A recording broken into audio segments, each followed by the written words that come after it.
What the f is he saying, bro? Like, I mean this in the most respectful way possible. But if there was ever a time to call ICE, the Super Bowl halftime show is when y'all should have called him. Why would I watch the halftime show or care if I don't understand what he's saying? You say y'all trying to go do anything else but listen to this? All right, come on. I gotta use ChatGPT to understand this. Oh God, boy. ChatGPT, can you translate what Bad Bunny is saying at the halftime performance for me? Bro! This is Ricky Marty. This is not Tupac. This is not nobody. This is Black History Month. Well, who's Ricky Marty? He said Ricky Marty. Here we go. The subtitles are in English now. Put the game back on. I can't stand this. I mean, what in the world is all this foolishness? Shout out to Benny Johnson for putting this compilation together, man. Now, let me say something straight out the gate. You know, this whole Bad Bunny halftime situation, this isn't even about music anymore at this point. We've already covered the reactions. We covered the outrage and the media spin. But now we're entering into phase 4 of the story, right? Where the narrative completely breaks down because what started as why did the NFL do this has turned into investigations. Censorship accusations, political hypocrisy, cultural contradictions, all that in between. And today we're going to run through all of it. But, you know, speaking of what we just seen, here's the twist nobody talks about. It's not even about whether people like the performance or not. It's about who gets to define the reaction. Because online you see two realities. One side saying black audiences were frustrated, and another side saying their reaction was cherry-picked and weaponized. And this is why this topic keeps staying alive. Not because of the halftime show, but because people are fighting over ownership of the narrative right now. Who speaks for who? Who represents what? What gets platformed? And that debate isn't slowing down because now things escalate past reaction videos because once politicians start stepping in, you know it's no longer entertainment. This right here, y'all. Breaking. Congressman Randy Fine says Bad Bunny's halftime show broke the law. Did it? F-bombs, pornographic lyrics, live on TV. If this were in English, fines would have been raining down. He sent in a letter to the FCC demanding action against the NFL, NBC, and Bad Bunny. Let's see if the rules still apply. Go ahead and scroll. Let's see. I can see it fade real quick. Hold up. This right here is where the temperature rises. Now we're talking FCC complaints, broadcast violations, legal scrutiny, and whether you agree or not, understand what this signals. This story crossed the threshold from pop culture discussion into government attention. And historically, once regulators start circling around entertainment broadcasts, that means the controversy has real traction. But wait, what did he wait? That's not even the strongest angle yet. Because once people start translating the lyrics, the conversation shifts again. And this next clip, this is where the debate moves from language barriers to context itself. So let's go. Bad Bunny then comes on during halftime. And if you don't speak Spanish, which I don't, you had to go back and read the lyrics of what was being said. If I do speak Spanish, I would be writing the FCC if I had children in the room. But these are the lyrics that supposedly were said. So that your panties get wet, get horny and versatile, more slutty than Betty Boop. The one who got horny, mammy, was you. Stay killing with you.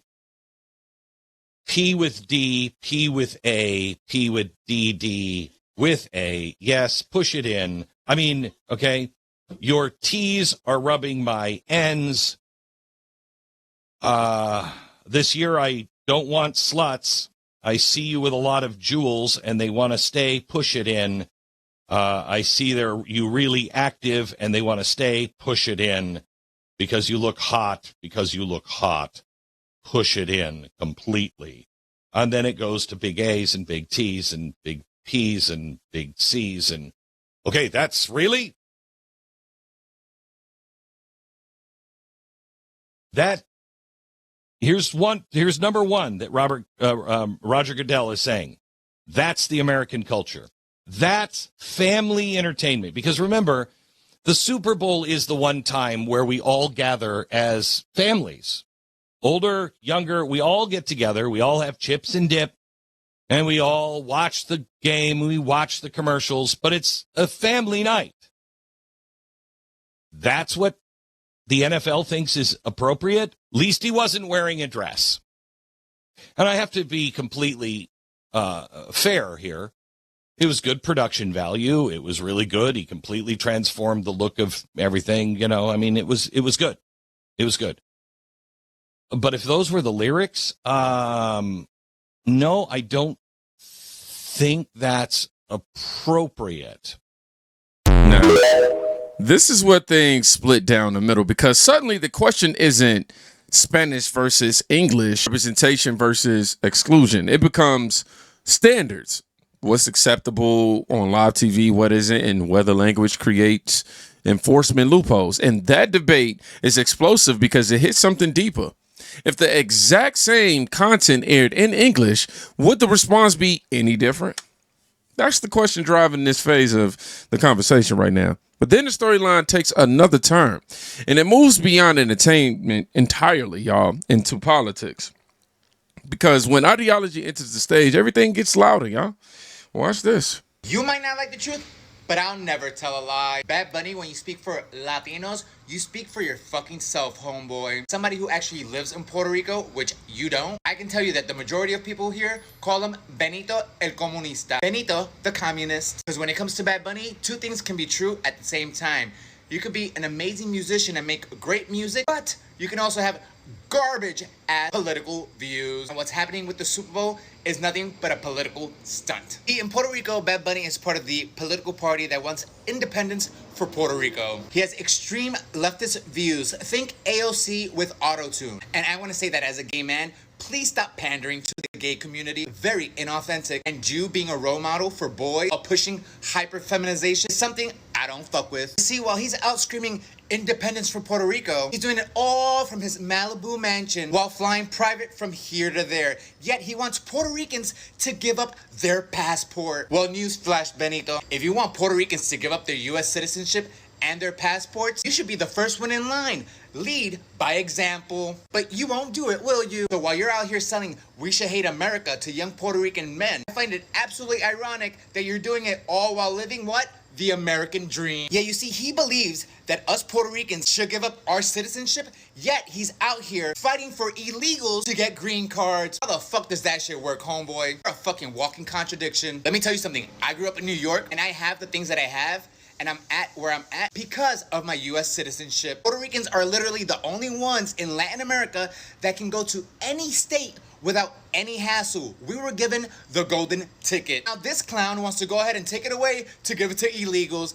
I don't fucking think so, homeboy. So what, you're gonna go to the Super Bowl with the president there, trying to make a political statement? Well, let me tell you something. 48% of Latino men voted for Trump. That's the majority. So I don't know who your demographic is right now. I also find it quite hilarious that you like to bash President Trump, yet you always conveniently leave out all the horrible, corrupt governments that these people are fleeing from. Why don't you call out those leaders? Because that doesn't fit your fucking agenda, does it? That's right. Bad Bunny, brought to you by Venezuela. Because see, what pisses me off is that he's out here using his platform to paint Latinos as victims. Newsflash, homeboy, we voted for all this. Oh, that's right. We voted for President Trump to secure that fucking border and deport any motherfucker that came in here illegally. Oh, Bad Bunny cancels his U.S. tour because of President Trump. No.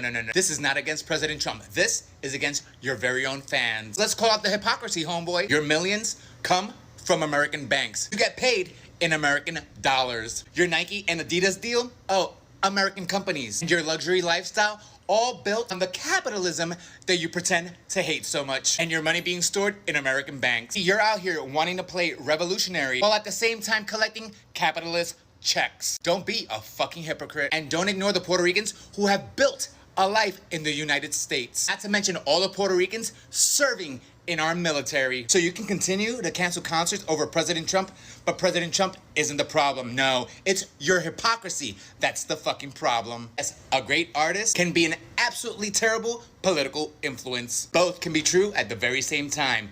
You can't gaslight me, homeboy. But now I want to hear from you guys. Do you think it's hypocritical of Bad Bunny to perform in the United States while he actively demonizes the United States? Let me know in the comments below. And as always, love you guys.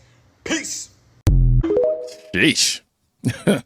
See, now we're in completely different territory. This isn't halftime critique anymore. This is identity, political alignment, Puerto Rico status debates, celebrity influence. And what you're watching, or what you were just watching here, was something we see consistently. When entertainers step into the political lanes, the art stops being judged as art. It becomes interpreted as messaging. This hat. Fair or unfair.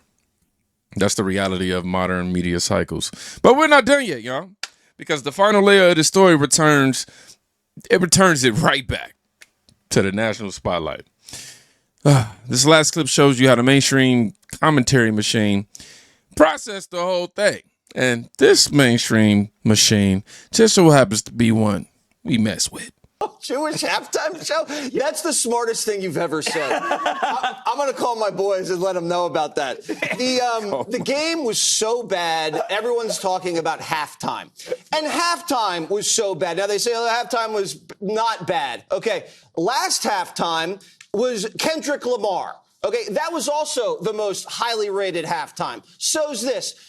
We didn't understand what Kendrick Lamar was saying last time, and that was English. Now how do you think we feel? Jesse, they had a signer for the deaf, but no translator for the Spanish. Why do you think that is? I don't know. I like the Super Bowl not to be an international event. I like it when we kind of all come together as Americans, especially when it feels like the NFL is just using it as a marketing ploy to recruit Latin American audience on the heels of Latin America invading this country. 20 million pouring in, and that's what you see. You see all these foreigners speaking a foreign language with foreign flags marching into the camera like a caravan. Too soon. Listen, this was an open borders moment. Everybody knows it. That's what's going on here. And all the reporters who are liberal, who don't even watch football, this is the first playoff game they've ever watched. They're saying they loved it. They didn't hear a word. They couldn't understand what the guy said. Of course they loved it. It was foreign. Now, a lot of us feel, Americans, red-blooded Americans, that it feels like the left is teaming up with large corporations and foreign populations to take our culture away from us. Now, I love Bad Bunny. I thought some of the tunes I could move to. And I love Puerto Rico. That's the thing. Not for Super Bowl halftime. Can you give me at least that? Give me that. Throw him a bone. Can I interject? I'm sorry, I'm dominating. We're this having segment. a great time. You do it. But I want to point out that we're actually making fun of outrage. We're just having fun.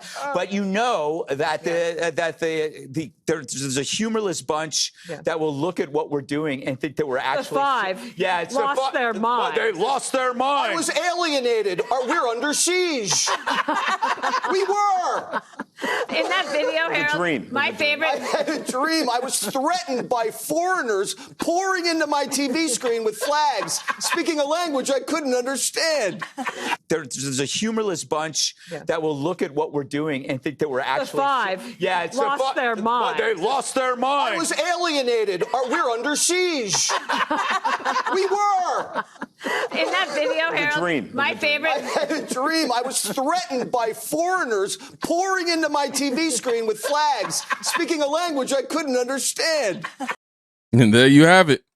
The full evolution of the situation. Audience reactions, political scrutiny, content debate, identity discussions, mainstream media's framing. This is why this topic hasn't died after multiple videos. Because every 48 hours, or 28 hours at this point, 24. Ooh, that was vicious. Every 24 hours, it mutates. New angle, new outrage, new narrative, new interpretation. That's the modern media ecosystem, as I told y'all. Stories don't end. They recycle through different lenses and lanes. And this halftime show, it became the perfect storm for that cycle. Now I want to hear from you. You know, was this controversy organic, manufactured, overblown, or exactly what would happen when, or what should happen when culture collides on the biggest stage in America? Drop your thoughts below. However, if you made it to the end of this video, I just want you to write something pretty simple. Halftime. Yeah, just put that in the comment section. Y'all be safe. Go check with somebody today. You can quite literally be saving their life. Peace.